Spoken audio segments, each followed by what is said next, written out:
Hi everybody, Ali Akbarian, your resident road safety expert from Mobility Engineering, back again for another Q&A. Thank you very much for tuning in and sending in those questions, and thanks for hitting that subscribe pillow, or button that looks like this pillow, should I say, down there somewhere. And we'd love your support to get us up past that 1,000 subscribers. All right, let's get into today's question. Today is a child restraint or child-related question around traveling rearward facing, and this is not just able-bodied children, it's disabled, it's all children basically, because this is really not that much to do with the age, it's more to do with the structure and support. So, but first we're going to cover laws and regulations, and then we're going to cover what we need to do.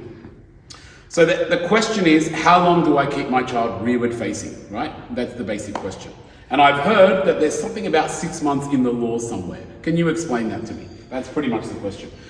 So the law is black and white, and the law is the minimum standard. So the law is not something that guarantees safety, and it's not something that I should do as like a guarantee that, hey, I'm going to be okay. It's something that I use as a guideline to make sure it's the absolute minimum. But wherever I need to be looking at professionals, manufacturers' recommendations, and safety recommendations as best practice.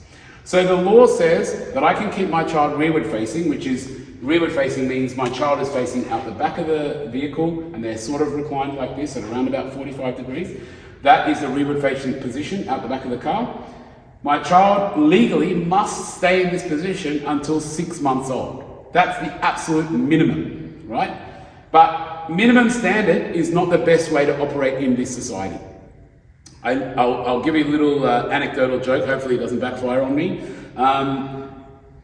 As a minimum standard in Australian society, I am allowed to give you this video in my underwear, and that will be a legally allowable way for me to turn up to work, is just in my underwear.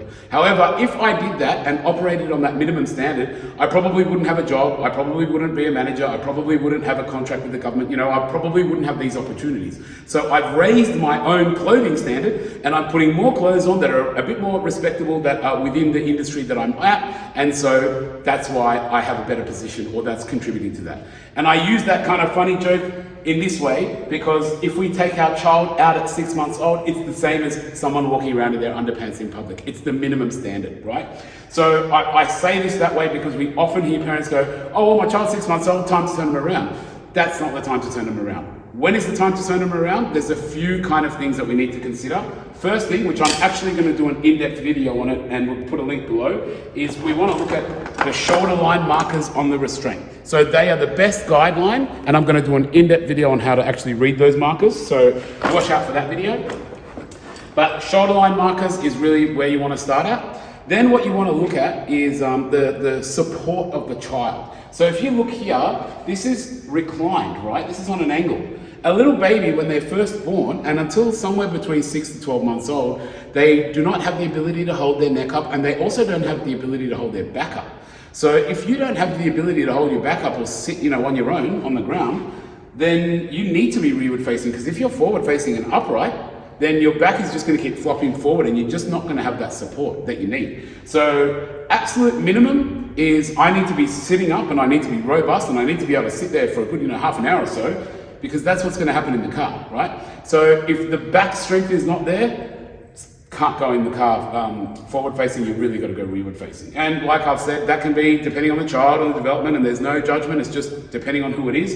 It can be up to a year old, Generally speaking, the longer you can keep them in a particular situation, the better. With children, a lot of people like to be, excited that their child is developing, but when it comes to baby seats, we want to hold them back, right? So if I can keep them there as long as possible, up to 12 months if I can, then that's the ideal, right? That's the ideal situation, is up to 12 months rearward facing. Then we know they're very secure, they're very strong, and they're able to come forward facing. The last reason why we go rearward facing is if I have an accident, the forces of an accident are far better distributed because they go across my whole back of my body.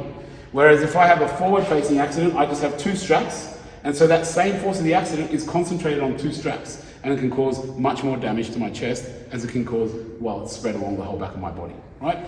So that is why rearward-facing for 12 months as the overall recommendation is ideal.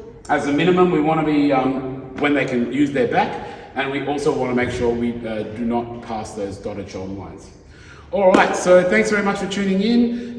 Thanks for hitting that button down there. Thanks for those questions coming in, and we'll see you next time.